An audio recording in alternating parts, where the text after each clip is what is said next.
ዳዊት አንበሳውን ረታ። ቀጥሎም ድቡን በብቸኝነት ማንም ሳይታዘበው ማንም ሳያጨበጭብላት ከዓመታት በኋላ ግዙፉን ጎልያድን ዘረረው። ዓለምን ተአምር አለች። ተአምር አልነበረም፣ የረጅም ጊዜ ጽናት እንጂ። ማንም የማይተነፍሰው ያንን ህቡ ሚስጥር ማወቅ ትሻለህ? በድል አድራጊዎችና በተስፋ በቆረጡ ተሸናፊዎች መካከል ያንን ብቸኛ ልዩነት።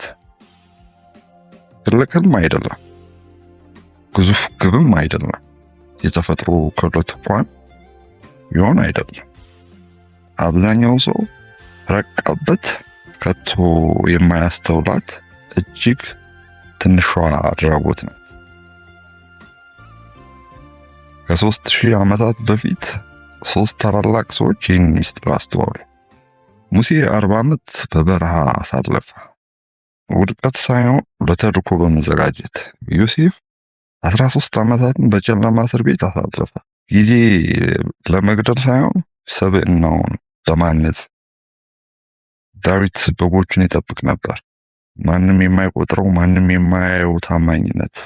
ስኬት በትልቅ አጋጣሚ አይጀመርም፣ የሚጀምረው በትንሿ አድራጎት ነው። ህጉ እንዴት እንደሚሰራ አስተውሉ። የምትደጋግማት እያንዳንዱ ትንሽ ድርጊት ልምድን ትወልዳለች። እያንዳንዷ ልምድ ደግሞ ማንነትህን ይቀርጻል። አልጋህን በ5 ደቂቃ ውስጥ ማስተካከል ምንም የማይፈይድ ሊመስል ይችላል። ለ30 ቀናት አጽናው፣ አእምሮህ እንዲማመን ይጀምራል። እኔ የጀመርኩትን ዳር የማደርሰው ነኝ። በአንድ መልእክት በፍጥነት ምላሽ መስጠት ትንሽ ይመስላል። ጽኑ አድርገው፣ በጽናት አድርገው። ሰዎች እምነታቸውን የሚጥሉብ ሰው ትሆናለህ። በቀን ለ30 ደቂቃ ትንሽ ጠብታ ብትሆን ከ6 ወራት በኋላ 5 መጽሐፍት፣ አዲስ አእምሮ። አልበርት አንስታይን ወለድን ኮምፓውንድ ኢንተረስት የዓለማችን 8ኛው ድንቅ ነገር ብሎታል። በየቀኑ 1% መሻሻል የማይታይ ሊመስል ይችላል፣ ትርጉም የሌለው። ያን በአንድ ዓመት ውስጥ አብዛው 37 እጥፍ እድገት። በየቀኑ 1% መሻሻልም ወደ ባዶነት ይወስዳል። ይህ ስሜታዊ ማነቃቂያ አይደለም፣ ያለ የሂሳብ ህግ ነው።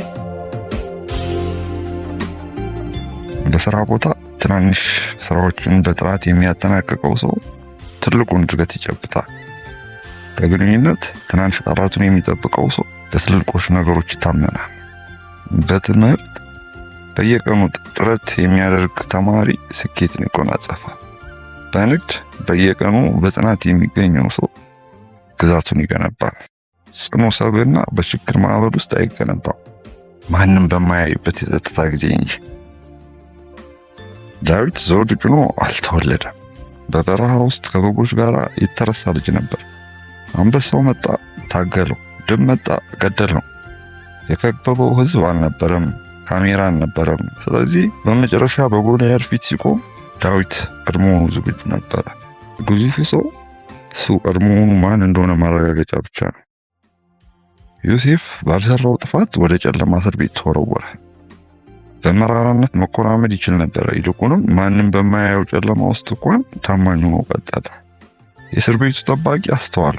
ዮሴፍ ስላማረረ ሳይሆን ሰብዕናውን ሊሸፍን የማይቻል ስለነበር። ፈርዖን ጥበብ ሲሻ ታማኙን እስረኛ ዘንድ ላኩ። በትንሿ ነገር ታማኝ መሆን ለትልቅ ዕድል መንገድ ከፈተ። ያንተም ታሪክ ከዚህ የተለየ አይደለም። ምናልባት ላለመመለስ ስትሸሸው የነበረው ኢሜጅ ሊሆን ይችላል።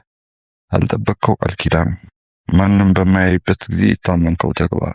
ታላላቅ ድሎች ሰነፍን ፍለጋ አይመጡ፣ ታማኙን ፍለጋ ነው የሚመጡ።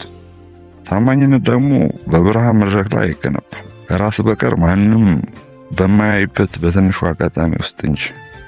ይህ መልእክት ህይወትህን በጥቂትም ቢሆን ካነቃቃው ላይክ በማድረግ ድጋፍን ግለጽ። ታላቅነትን በሚገነቡ ትናንሽ አድራጎቶች የሚያምኑ ወዳጆች ዘንድ ይደርስ ዘንድ ሼር አድርገው። በየሳምንቱ አዳዲስ ጥበብ አዘል ታሪኮችንና ህይወት የሚቀይሩ መልእክቶችን ሊደርሱ ደግሞ አሁኑ ሰብስክራይብ በማድረግ የቻናላችን ቤተሰብ ሁኑ። በትንሿ ነገር ታማኝ በመሆን ታላቅነት መገንባት ዛሬውኑ ጀምር። ሰላም ነው። ሻሎም